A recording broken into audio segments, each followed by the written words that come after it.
In this tutorial, we will set up a username and password authenticator. We start by clicking on Profiles, select our authentication profile, Authenticators, New Authenticator. We give it a name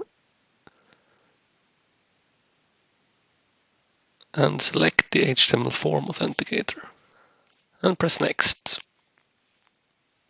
We'll set the credential manager to the default one. We'll also set the account manager to the default one. This will make sure the authenticator can both validate credentials and manage accounts.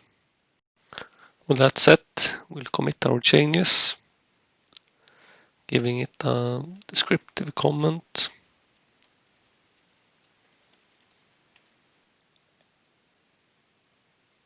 And we're done.